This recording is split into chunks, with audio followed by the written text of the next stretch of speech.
candidato a doctor va a tener alrededor de 20 minutos para realizar su presentación y exponer los aspectos básicos que considera que va a abordar y va a obtener en la tesis. Después de esos 20 minutos, entonces vamos a abrir una apertura de preguntas y respuestas, comentarios, opiniones y recomendaciones del jurado. Y una vez finalizado esta etapa, entonces se va a quedar el jurado solo acá en la sala, en el cual vamos a deliberar, o el jurado va a deliberar en relación a decidir si aprobar o no el proyecto para entrar en el ciclo de elaboración de la tesis doctoral. Posteriormente, dada la decisión, llenaremos el acta, la firmaremos y entonces llamaremos al doctorando para hacerle llegar el resultado final. Bueno, si no hay ninguna otra pregunta y ustedes no tienen otra aclaratoria, podemos entonces iniciar este acto solemne.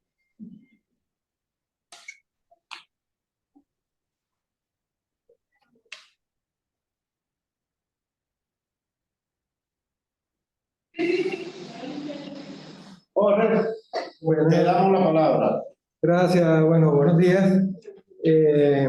Gracias, profesor Delgado, profesor Contreras, Norma, el amigo asistente y, por supuesto, al jurado del proyecto de tesis doctoral, el doctor Jalo Sabarsi y el doctor Francisco Sáez, por el tiempo dedicado, digamos, a leer el documento del proyecto de tesis doctoral, por las observaciones hechas y por estar aquí para discutir precisamente el proyecto de tesis doctoral, de disertación.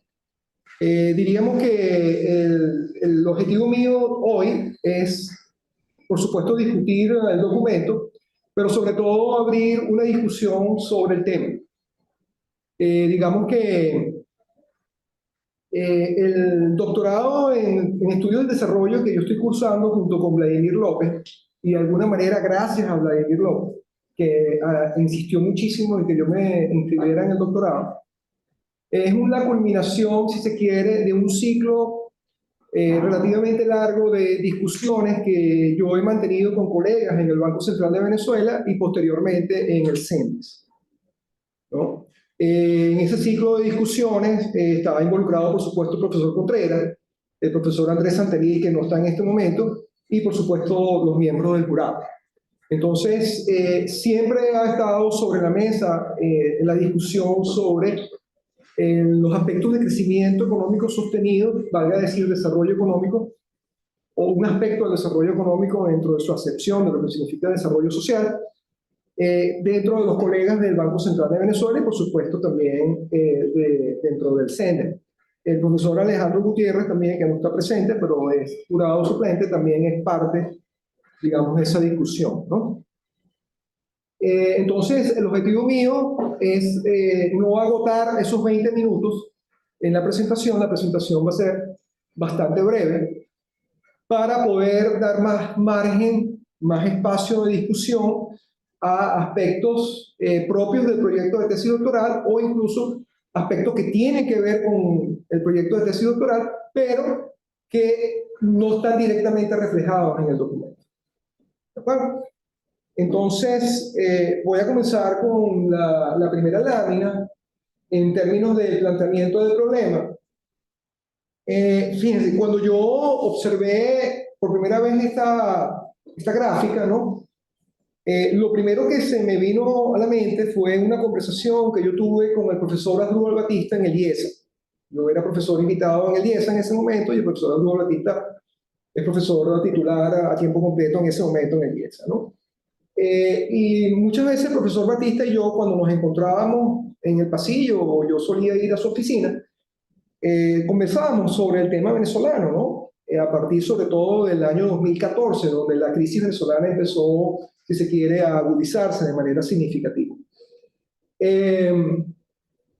Y el doctor Batista me decía que cuando los colegas en Cambridge le preguntaban qué era lo que estaba ocurriendo en Venezuela, el profesor Batista le daba una respuesta que a mí me parecía muy inteligente, pero que yo no lograba comprender del todo. El profesor Batista le decía a sus colegas en Cambridge que Venezuela se estaba desarrollando. Venezuela se estaba desarrollando. Por eso es que estaba, digamos, ese tránsito que de alguna manera recoge esa gráfica allí, donde hay, si se quiere, dos grandes puntos atractores o de equilibrio distintos, ¿no? Y viendo precisamente esa gráfica, yo retrotraje en mi mente a esas conversaciones que yo tenía con el profesor Batista. Y en efecto, ¿no? Esa gráfica lo que nos está mostrando son dos puntos atractores, nosotros los economistas la llamamos puntos de equilibrio, distintos, uno mejor que otro, pero uno tiene que ver con el otro. Es decir, no hay un ejercicio en historia económica y en historia en general, no hay un ejercicio de estática comparativa. La historia es dinámica, esencialmente. Entonces, esta conversación con el profesor Batista y esta gráfica tiene que ver mucho precisamente con el tema de la tesis doctoral. ¿Por qué? Porque dentro de las nuevas teorías del desarrollo económico hay un aspecto que es esencial abordarlo, que es el problema de la coordinación. Es decir, al final de cuentas, la coordinación explica, o la falta de coordinación explica el desarrollo relativo de las sociedades. Cuando hablamos de coordinación en términos de los agentes, y sobre todo de los agentes decisores que tienen que de alguna manera incitar a la ciudadanía que los acompañe en un proyecto, digamos, de país, ¿no? De sociedad. Entonces, esa coordinación, digamos, es un aspecto, si se quiere, muy importante dentro de las nuevas teorías del desarrollo. Y es una condición indispensable, sobre todo la coordinación entre los agentes poderosos.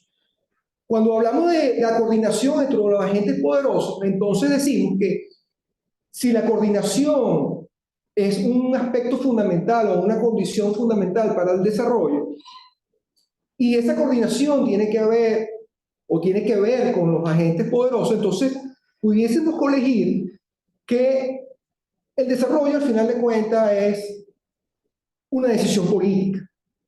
Una decisión política. Es una decisión política que los agentes poderosos proponen a la ciudadanía para que la ciudadanía los acompañe. Ahora, el asunto es, si es una decisión política, es una propuesta. ¿Es una propuesta para qué?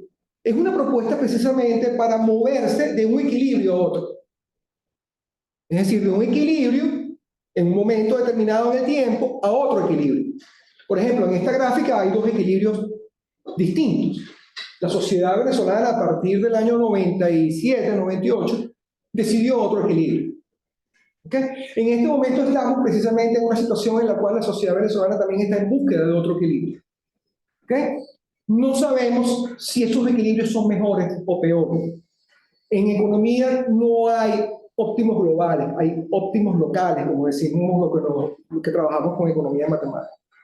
Entonces, el tema del desarrollo tiene que ver precisamente, por lo menos desde mi perspectiva, y es lo que precisamente va a abordar el trabajo de grado en cuestión, tiene que ver precisamente en términos de cómo nos movemos nosotros de un equilibrio a otro.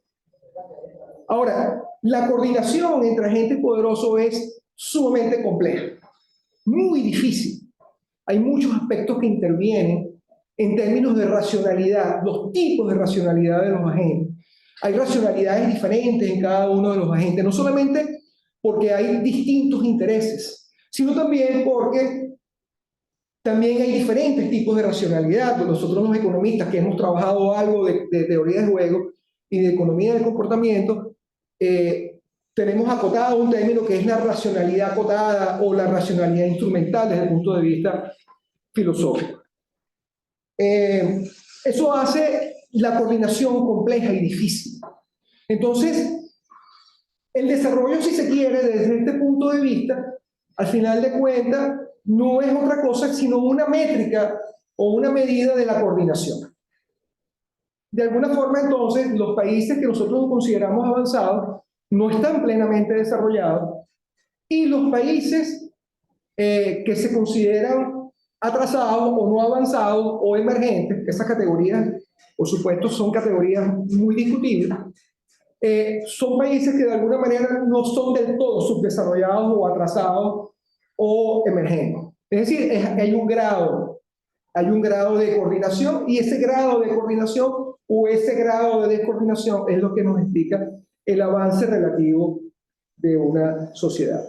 Ahora bien, como les decía yo originalmente, la coordinación entre los agentes es sumamente complicada, es muy difícil por el tema de las expectativas de cada uno de los agentes, la visión del mundo de cada uno de los agentes y la racionalidad que cada uno de los agentes tiene. Y se complica aún más cuando existe una cosa que se llama los recursos naturales.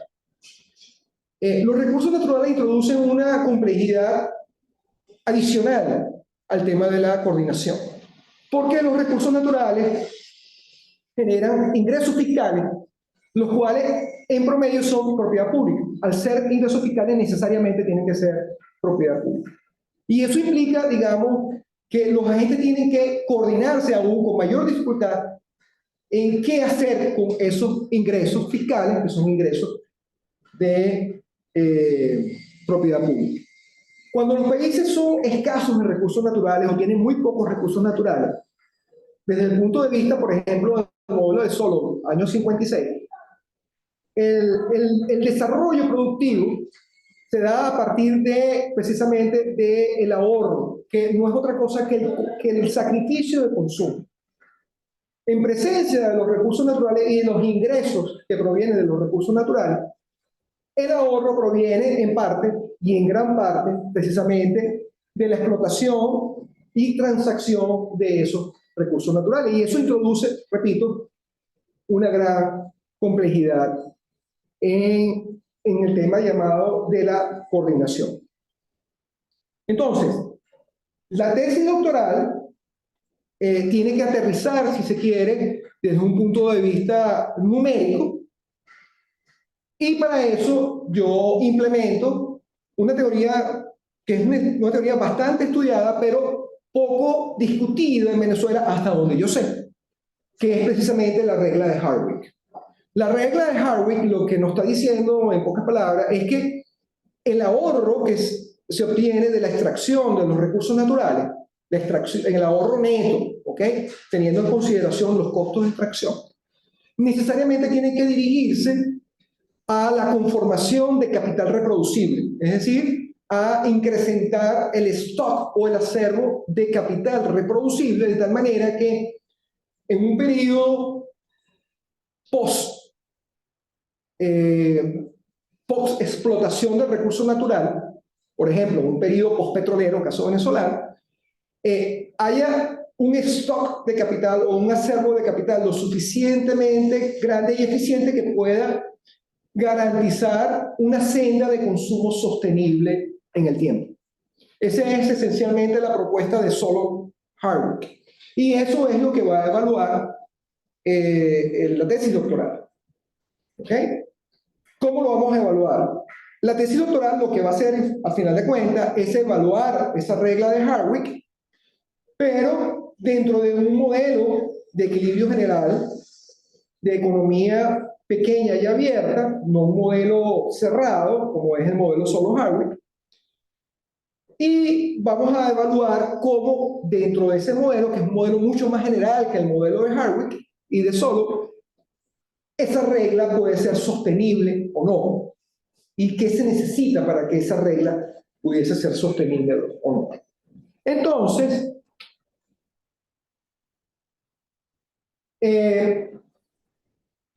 nosotros buscamos indagar primero bajo un diseño de mecanismos supervisorios, por ejemplo, a la Corea del Sur, y bajo diferentes regímenes cambiarios, cómo pudiese funcionar la regla de Hardwick y cómo pudiese nosotros vislumbrar o atisbar que esa regla sea sostenible.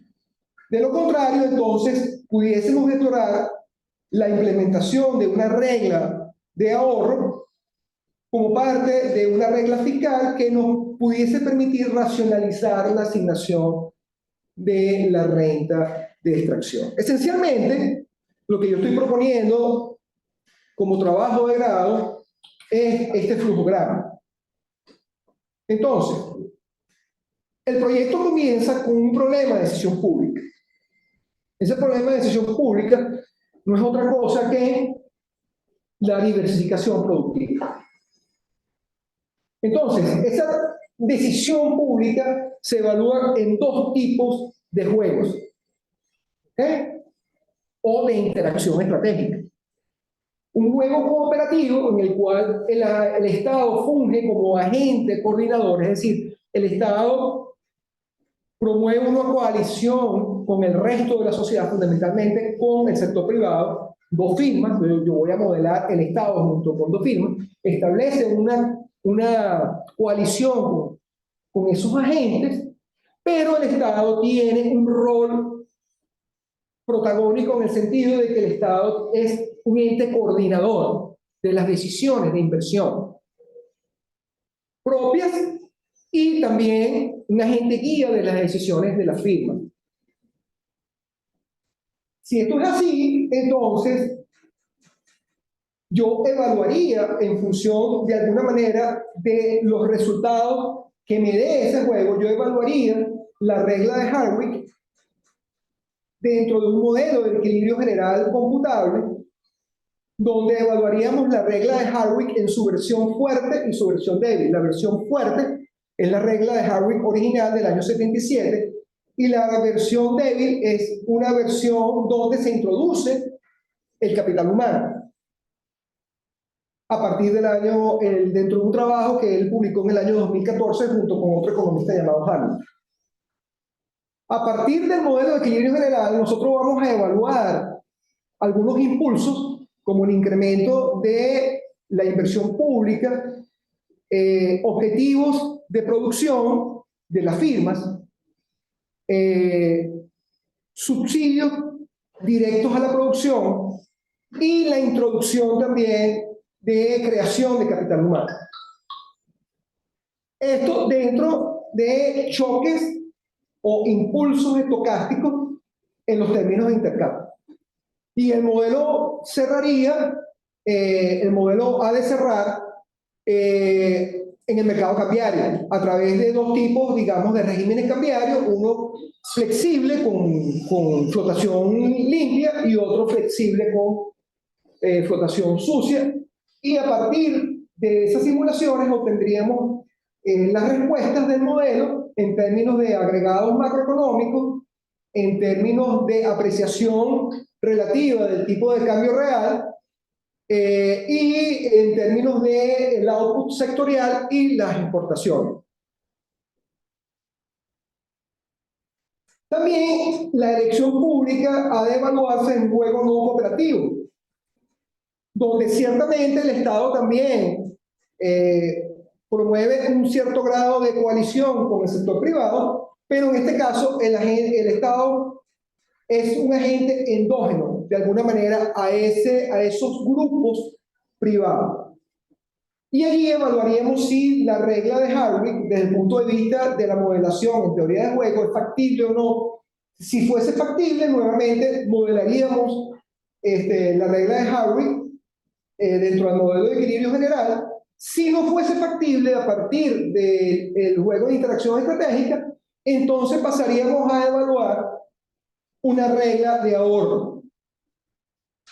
Si esa regla de ahorro, el juego no es factible, entonces, porque el equilibrio nos dice que no lo es, o los equilibrios nos dicen que no necesariamente es factible, entonces pudiésemos tener como un resultado preliminar la ratificación del status quo, es decir, la prociclicidad fiscal, que ha sido la historia, digamos, de esta gráfica que tenemos aquí, es una historia propiamente del status quo, que es el status propiamente de la prociclicidad fiscal. Si la regla, por supuesto, la regla de ahorro fuese factible, también entonces evaluaríamos dentro del modelo de equilibrio general transferencia a los hogares, la conformación de de una regla de ahorro, por ejemplo, una regla de ahorro tipo Alaska, y evaluaríamos cómo se comportaría esa regla y cuál sería y qué sería lo necesario para que esa regla pudiese funcionar desde el punto de vista de la política fiscal en términos de regla fiscal y cuáles restricciones pudiesen surgir para que esa regla pudiese funcionar. A partir de estos resultados, bueno, sencillamente se recopilan los resultados del modelo, se interpretan y se procede a realizar las conclusiones del caso, las conclusiones y recomendaciones del caso. En términos de cierre, comentarios de cierre, diríamos que uno de los objetivos fundamentales de esta discusión es precisamente la internalización de la elección pública de qué hacer con los recursos naturales. Es decir, primero, habría que la sociedad venezolana debería internalizar la existencia de la renta económica derivada de la explotación de los recursos naturales y la evaluación de las posibles asignaciones para la transformación de esos recursos naturales en stock de capital que genere flujos de renta. Esa internalización a este momento todavía en Venezuela no ha ocurrido y es sumamente difícil, es sumamente complicado. Los trabajos de que hay en economía del comportamiento, sobre todo los trabajos de Toller creo que año 88, nos dicen que el costo de oportunidad, el costo de oportunidad de un agente que recibe un recurso, si se quiere, un activo no producido o un recurso que no es producido es bastante bajo. Parece ser que cuando las personas o la gente no tiene sentido de dolencia, no valora suficientemente la dotación del recurso o los ingresos. Si la decisión del modelo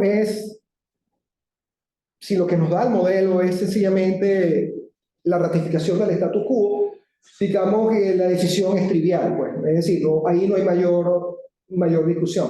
Es decir, en última instancia, sería consumir quizás de forma óptica de cake eating problem, ¿no? Que ya nosotros lo conocemos, consumir de forma óptima el recurso natural conforme, digamos, a unas ciertas condiciones de término o de transversalidad. La regla de Harwick como tal, ella no constituye una regla de optimalidad a la Friedman, ¿ok? Es decir, la decisión de invertir depende esencialmente de una tasa social de retorno y eso es una discusión importante. Eso es una discusión importante. La transformación de la riqueza en capital físico no necesariamente excluye la inversión en capital financiero o viceversa, pero ciertamente ambas están condicionadas a la institucionalidad y a los mecanismos de diseño que se implementen, ¿no?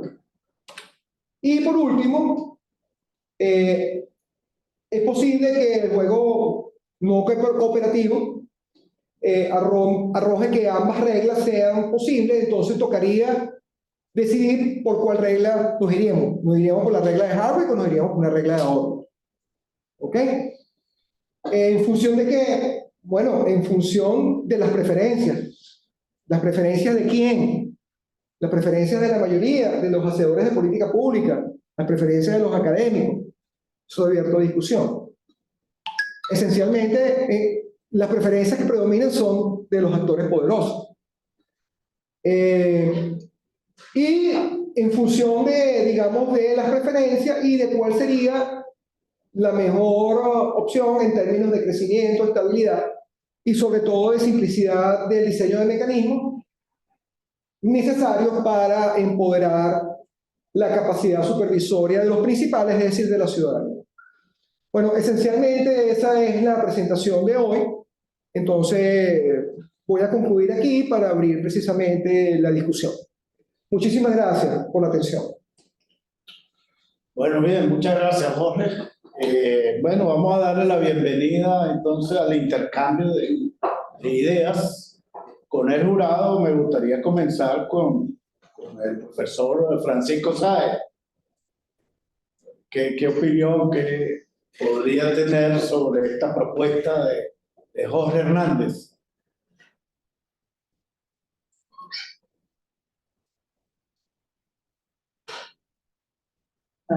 Francisco, ¿está escuchando? ¿Me oyó, me oíste, Francisco? Él no sabe que está silenciado. ¿Ves? Tu micrófono. Francisco, está silenciado. Él está silenciado porque estaba escuchando la presentación mía. Silencio. Listo, ahora creo que sí me oye, ¿no? Ahora sí, gracias, Francisco. Vale, gracias. Bueno, muchas gracias, José, por tu presentación.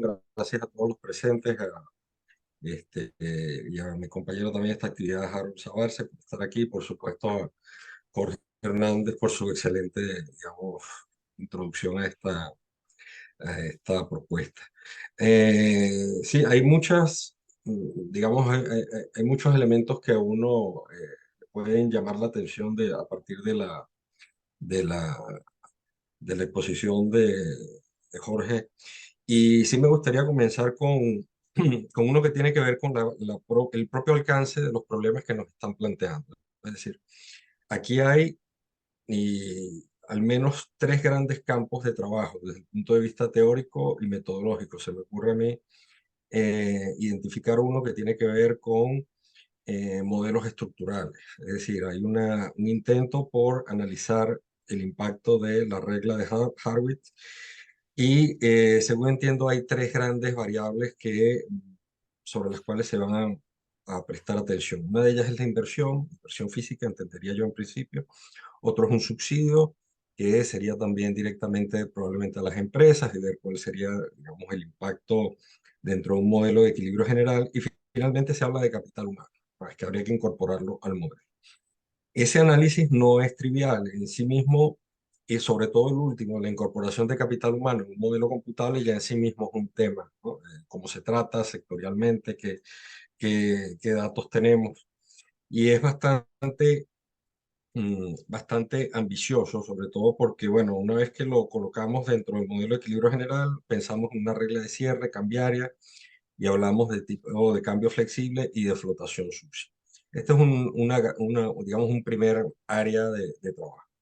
Según lo entiendo yo, se encadena con el resto de los elementos, pero no está, en sí mismo tiene personalidad. Y aquí me surge una primera pregunta: ¿por qué hablar de tipo de cambio flexible y luego de flotación sucia si yo pensaría que en el equilibrio probablemente den muy parecidos? Es decir, eh, dado que estamos pensando en el equilibrio general, yo hubiera pensado que íbamos a prestar más atención sobre el tipo de cambio fijo, más que en la flotación sucia. O no sé si hay alguna diferenciación sobre la flotación sucia versus el tipo de cambio fijo, que no estoy captando en su plenitud. Pero en principio yo me esperaba dos escenarios contrapuestos, uno flexible, otro fijo, más que de flotación sucia, ¿no? Quisiera saber un poco cuál es la opinión de Jorge respecto al tratamiento de ese régimen cambiario. ¿Por qué deberían ser distintos? Y en qué medida, si pensamos en una flotación sucia, estamos dispuestos a avanzar sobre los tipos de intervención que hay en el cambiario y qué impacto puede tener eso sobre el crecimiento. El segundo campo de trabajo tiene que ver con la teoría de juegos, un tema que ha trabajado Jorge desde el punto de vista académico, investigaciones, también José como tutor de él, este proyecto, pues también tiene amplia experiencia en este campo. Y aquí, otra vez, nos encontramos frente a una pregunta que tiene personalidad propia: cómo el estado cooperativo versus el juego no cooperativo. Entonces, de allí debería salir otra conclusión parcial sobre qué caracteriza ese juego y cuáles son las implicaciones para el desarrollo de que se produzcan diferentes estrategias en materia de coordinación entre el sector privado, el sector público y las diferentes estrategias de desarrollo. Ese es otro gran campo de trabajo que en sí mismo también es extremadamente amplio y complejo.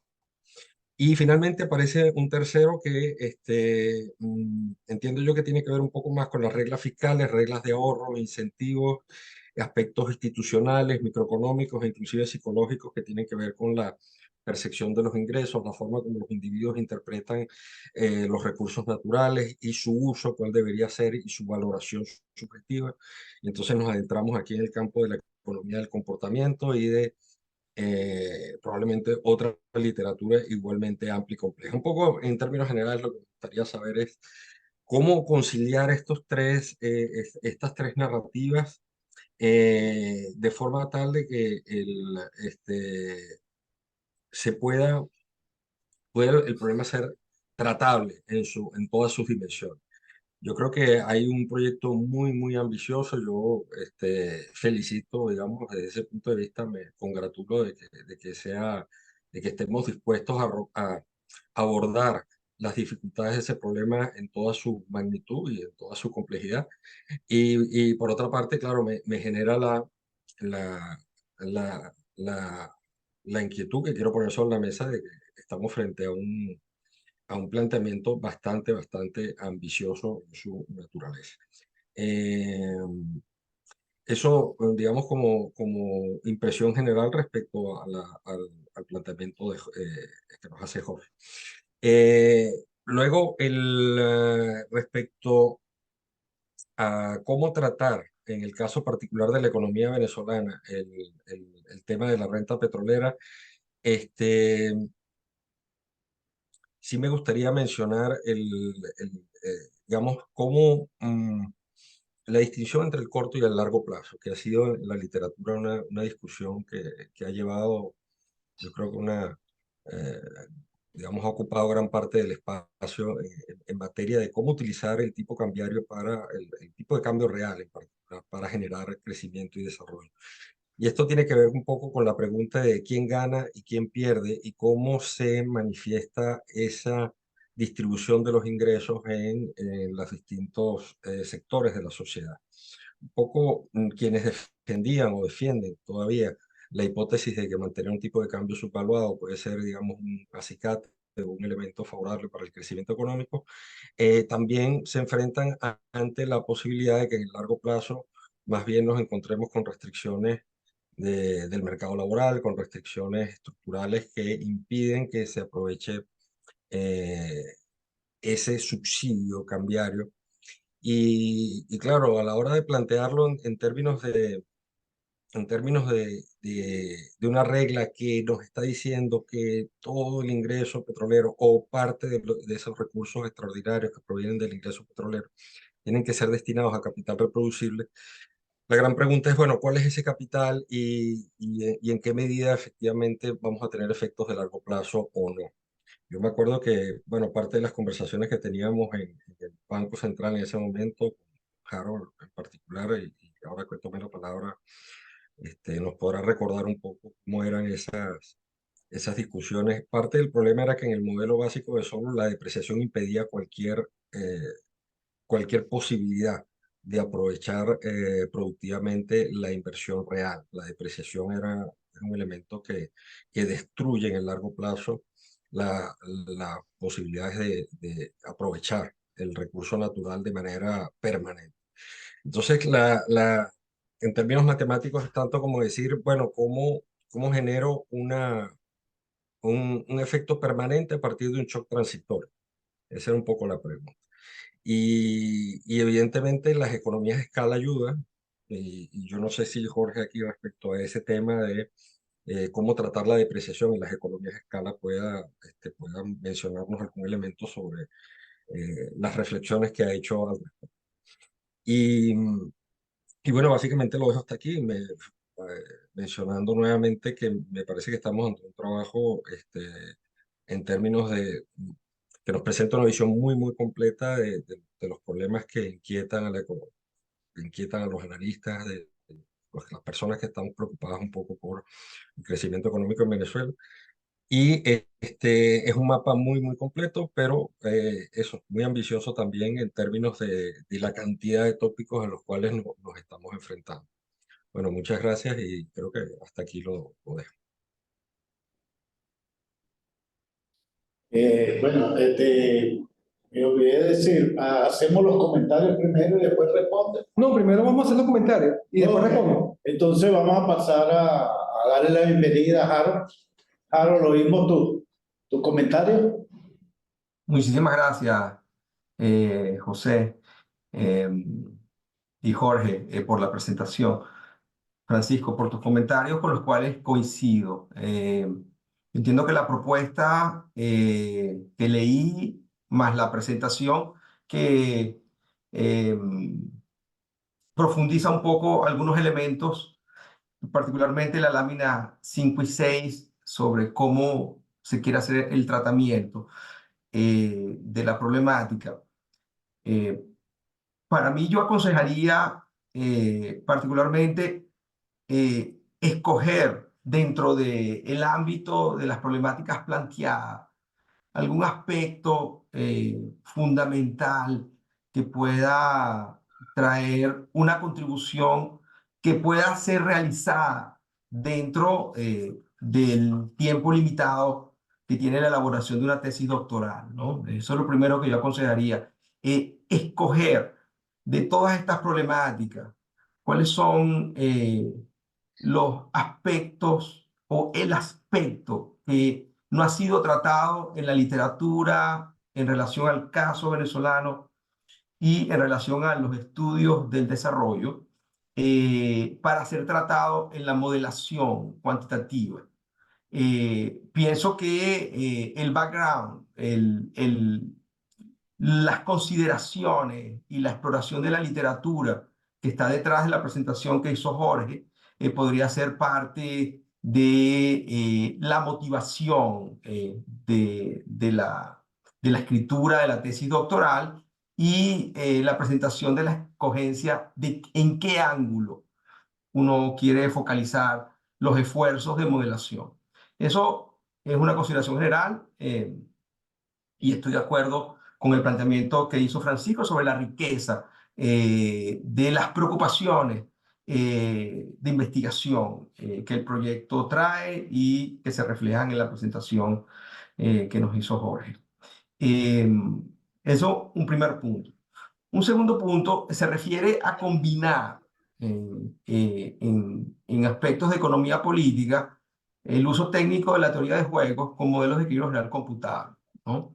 Yo creo que tratar un modelo pequeño donde esté la regla de Hardwick, lo que Jorge llama un equilibrio de coordinación, podría trabajarse como un trabajo, como un problema del planificador central en ese modelo que es computable y tratar de resolverlo en un ámbito determinístico, no estocástico, y tratar de ver en ese modelo de equilibrio general computable que debería ser dinámico, me imagino, que eso es otra de las complejidades. Ya de por sí, modelar la regla de Harvey, un equilibrio general computable, dinámico, calibrado para el caso venezolano, ya de por sí es una contribución.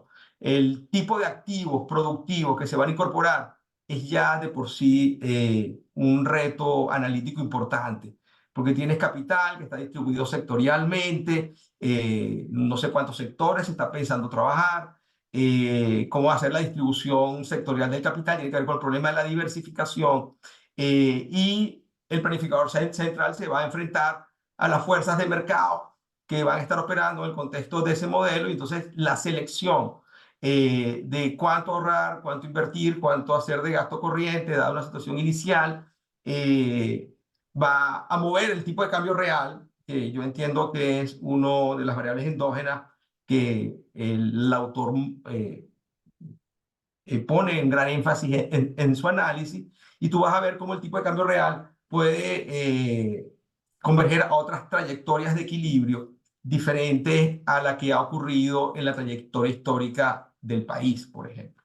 ¿Correcto? O sea que sería un ejercicio contrafactual, ¿no? Si yo calibro el modelo de equilibrio general computable con un planificador central, que es equivalente a un juego de coordinación pura, donde no hay conflicto o antagonismo de poder, porque la sociedad está de acuerdo, ¿cuál sería la trayectoria de crecimiento conjetural y compararla con la que ha ocurrido. Obviamente, hacer el ejercicio analítico de qué ha ocurrido en comparación con el modelo ya es de por sí un análisis contrafactual extremadamente complicado por la naturaleza de las complejidades de una economía petrolera y al mismo tiempo las complejidades de la economía política del caso venezolano en su trayectoria de desarrollo en el siglo XX y en lo que va del siglo XXI.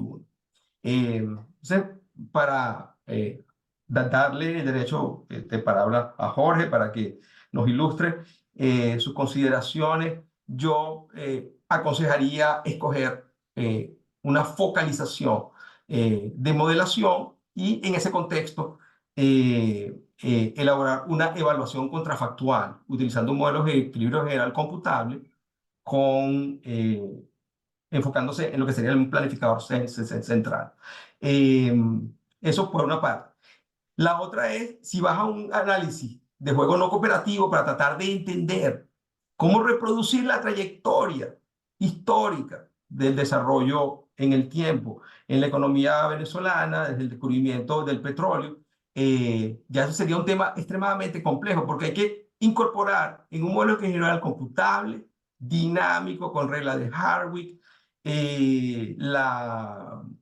la interacción de los actores, que yo entiendo cuando leí la propuesta que hay dos actores privados, me gustaría saber cuáles son esos actores privados, cómo van a interactuar, cómo se está planteando el juego, qué tipo de juego es, un juego dinámico, determinístico, qué tipo de concepto de solución de juego dinámico se va a utilizar, si es un juego estocástico, cuál sería y cómo interactuaría con el modelo estructural que se está pensando. O sea que hay grandes retos técnicos y por eso mi sugerencia.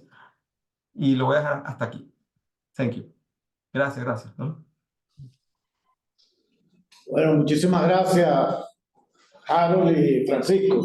Le damos la palabra a Sí. Jorge Hernández. Sí, bueno, voy a comenzar por Francisco. Francisco Sáez. El tema de la regla cambiaria. Ciertamente, Francisco, cuando evaluamos la regla cambiaria, cuando hablamos de la regla cambiaria, nos referimos esencialmente exogenizando el tipo de cambio.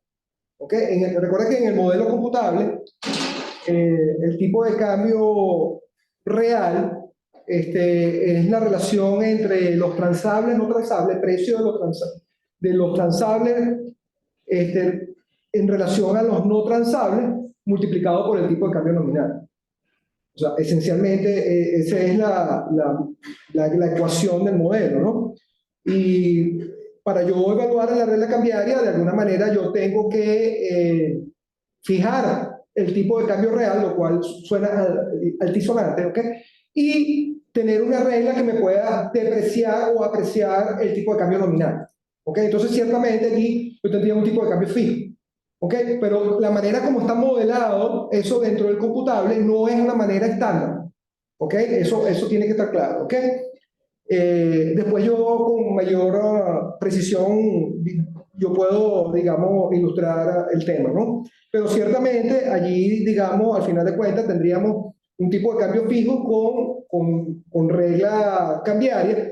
Y la regla cambiaria finalmente, o sea, la regla cambiaria fundamentalmente lo que debería apuntalar es a evitar el tema de la apreciación real. Es decir, lo que yo esperaría es que ante, por ejemplo, un choque positivo en los términos de intercambio, ¿ok? Ocurra ciertamente, eso está establecido, eso es trivial, una apreciación del tipo de cambio real. ¿Ok? Entonces, eso es cuando, por supuesto, tenemos el modelo con tipo de cambio flexible. Entonces, ante eso, evidentemente, el modelo de equilibrio general es un modelo que me va a generar resultados tendientes a la especialización económica. ¿Ok? Y eso es lo que la regla de Harwick trata de evitar. ¿Ok? Como bien lo dice Harwick y lo dices tú, Francisco, lo dice Harold, lo dices tú, Francisco, en el contrafactual. ¿Ok? Después, el comentario que tú hiciste, Francisco, que al final de cuentas es el tema del subsidio cambiario, tiene que ver precisamente con esta discusión, es decir, cómo pasar de un choque temporal, un choque transitorio, cómo convertir ese choque transitorio en una trayectoria permanente. Dentro del modelo de Solow y de Harvey, si esa trayectoria es óptima, necesariamente tiene que ser en términos de consumo sostenible y, si se quiere, un consumo óptimo, es decir, un consumo que se mantiene en el tiempo. ¿Ok? Es decir, intergeneracionalmente teníamos una estabilidad dentro del consumo per cápita de los agentes. Entonces, ciertamente, ese es el reto, ¿no? Ese es el reto de una economía rica en recursos naturales. La gente del Fondo Monetario Internacional hace mucho énfasis en eso, ¿ok? En cómo transformar el windfall de los recursos naturales en una trayectoria permanente de sostenibilidad de los niveles de consumo, ¿ok? Y en gran parte, digamos, esa es una preocupación importante que a mí me motiva para precisamente escribir este trabajo, ¿ok? En relación a las observaciones de Harold, ciertamente, Harold, yo estoy consciente, de hecho lo he hablado con José, de lo ambicioso del proyecto, ¿ok? Y es necesario, digamos, dentro de la lámina del flujograma, probablemente enfocarse en una regla, ¿ok? La regla que vamos a evaluar es la regla de Harvard. Esa regla es la que vamos a, digamos, a evaluar porque es la regla que tiene mayor interés en la discusión académica y de políticas públicas en Venezuela, ¿ok? Entonces esa es la regla que esencialmente vamos a evaluar. Si el tiempo no da, nos quedaríamos con esa regla, ¿ok? Y no evaluaríamos la regla de ahorro, porque hay un tema de restricción temporal y yo estoy consciente en eso. Ya de por sí, como tú bien lo dices, Harold, la modelación, a pesar de que yo tengo ciertos avances en la modelación, porque he trabajado ya en el modelo de equilibrio computable por cierto tiempo y tengo, digamos, la economía venezolana calibrada ya para el año 2014, requiere trabajo, ¿no? Requiere trabajo. Todavía fíjate que yo tengo dos modelos para trabajar, el modelo real y el modelo con dinero no neutral. No sé, la apertura de los sectores productivos va a depender de qué tipo de modelo yo voy a emplear, si el modelo real o el modelo con dinero no neutral. Ambos tienen, digamos, ventajas y desventajas, pero ambos tienen una variable muy importante que es el mercado cambiario, o sea, el tipo de cambio. En relación al tema de la teoría de juego, yo lo que, por supuesto, esa especificación no la tengo, no la puse en la lámina, precisamente para dar pie a la discusión. Lo que yo tengo es, como agentes, esencialmente, el Estado y dos firmas. Por ejemplo, una firma A y una firma B, privada, ¿ok? Y el juego esencialmente va a ser un juego combinado, secuencial, simultáneo, ¿ok? Juegos combinados, secuencial simultáneo, donde por supuesto van a ocurrir diferentes equilibrios. Yo quise incorporar, yo lo conversé con José, el tema de los juegos, todo lo relacionado a la interacción estratégica, precisamente porque no podemos abordar el tema de la coordinación sin hacer uso o empleo de la interacción estratégica, de la teoría de juegos. ¿Ok? Entonces, por eso lo estoy incluyendo dentro del trabajo de grado. Ciertamente ahí hay un grado de complejidad, José lo ha conversado conmigo, sobre todo yo he trabajado juegos no cooperativos, yo he trabajado juegos no cooperativos, no he trabajado juegos cooperativos.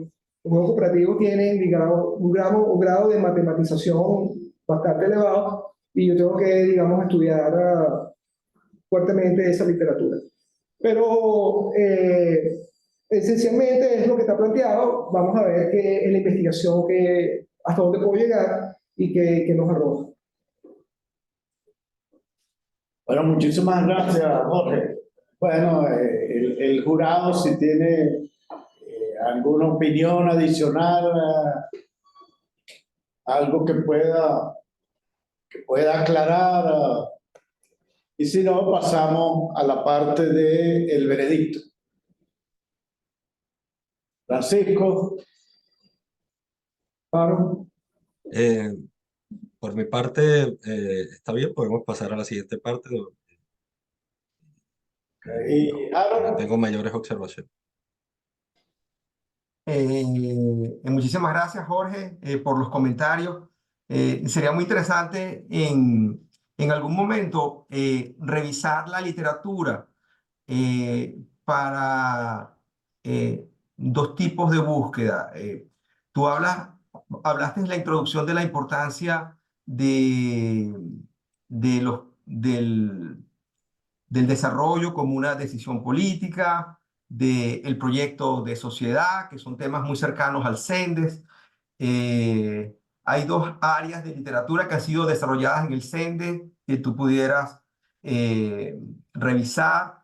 Una es la literatura de juegos de actores que ha desarrollado el profesor Jesús López, y la otra es la literatura fundacional del profesor Oscar Barsavsky sobre proyectos nacionales. Tiene un bellísimo libro sobre planteo y estudios de viabilidad, que está íntimamente conectada probablemente con el tema que tú estás explorando, de una perspectiva distinta, donde se incorporan los elementos de análisis societarios, con tecnologías que también son muy interesantes, que trabajó el profesor Barsavsky. Esos son dos puntos interesantes que yo te invitaría a explorar para enriquecer el contexto, ¿no? Y posicionar el tipo de aporte que estás haciendo con las herramientas que estás trayendo a la investigación. Y un segundo elemento que yo también te invitaría es que en Venezuela hay toda una literatura sobre la regla, la constitución de fondos de ahorro, de ahorro intergeneracional. La constitución del 99 establece, ¿no? Fondos de ahorro intergeneracional. Revisar lo que se hizo en el contexto de implementación de fondos de estabilización y fondos de ahorro, y cuál fue la trayectoria de las reformas institucionales en fondos de ahorro intergeneracional. Puede ser muy interesante para el caso venezolano, pero también te invitaría a que revisaras la literatura más general, ¿correcto?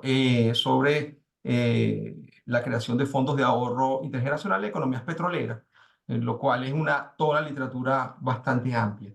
Esas serían algunas consideraciones antes de pasar al veredicto, José. Y muchas gracias por la respuesta a las preguntas, Jorge. Muchas gracias.